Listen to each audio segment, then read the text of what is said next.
From this to this. Char. Hello guys! A day in my life as a nursing student here in Germany. Samahan niyo ako guys at magkakaraoke nga tayo ngayon. Pero syempre, magpaganda muna tayo, no? Hindi man tayo lalabas na mukha tayong wakwak doon, oy. So kay naligo naman tayo kahapon guys. So maghilamos na lang tayo ngayon. Tapos konting makeup. Ganyan lang ba? Basta magbukhang tao lang tayo. O diba? Unsa day ka? Tapos ayos-ayos sa buhok. Konting suklay. O diba? Wala. Hak ganern. O hoyo ka dyan. Aura-aura konti. Pa-cute-cute. Bisag dili cute. Nya ato na nang iset dayon na tong makeup. Kaya para hindi matunaw, no? Kasi alam mo nyo guys, dito sa Germany, mainit na talaga siya. Nag-start na yung summer. So today pala, no, I'm going to meet my Filipina friend because we plan to do karaoke. I live in Tubingen and she lives in Reutlingen. So for the laag, kailangan talaga tayo mag-bus at mag-train day. Nya kay laagan man ta, halabera. Believe din talaga ako dito sa kaibigan ko na to guys kasi kahit ilang beses ko na siyang iniinjan at hindi sumisipot sa mga usapan namin, never pa rin talaga siyang napapagod na invitein ako. Unsa man? Atay ka muna kag Koreana. Wala ko kailabas aning buwang na ba? Para kakakdara hang Frenny! Hello!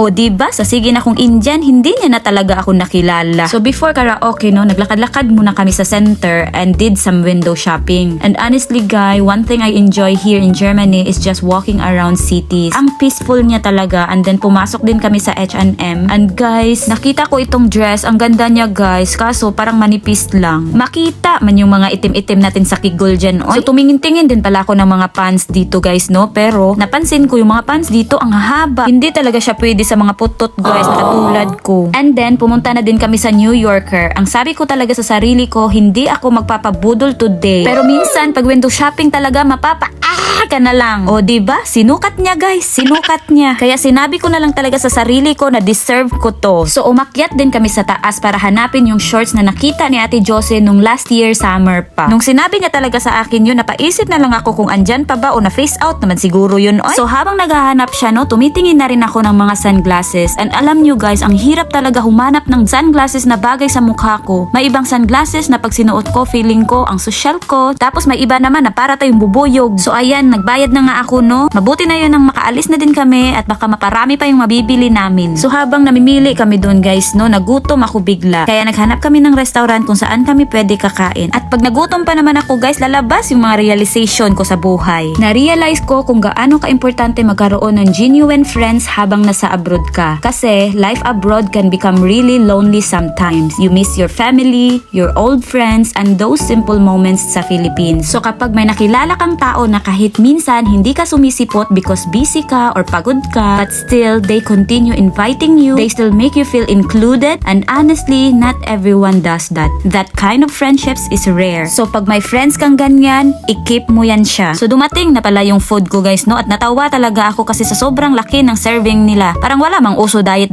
dito. Ay, hindi man tulad sa Jollibee sa Pilipinas na tinitimbang pa yung mga french fries. So ang pangalan pala ng restaurant na to guys, no, is Bar Fuso. Kung sa English pa ay barefoot, agoy. At natapos na nga ako kumain, no, at naglakad-lakad na kami papunta doon sa bar na pupuntahan namin. And walang tao. Kami talaga yung nauna dito guys, para kaming mga first honorable mention. So pumili na nga kami ng kanta dyan, no, gamit yung QR code. Hindi man to pero sa Pilipinas, nababarog ka pa para pindutin yung mga number kung anong gusto mong kanta. So bago natin iparinig yung magandang boses natin, no, inumin muna natin yung maraming alak na yan para hindi na tayo mahiya mamaya pagkakanta tayo. Cheers in 1, 2, 3.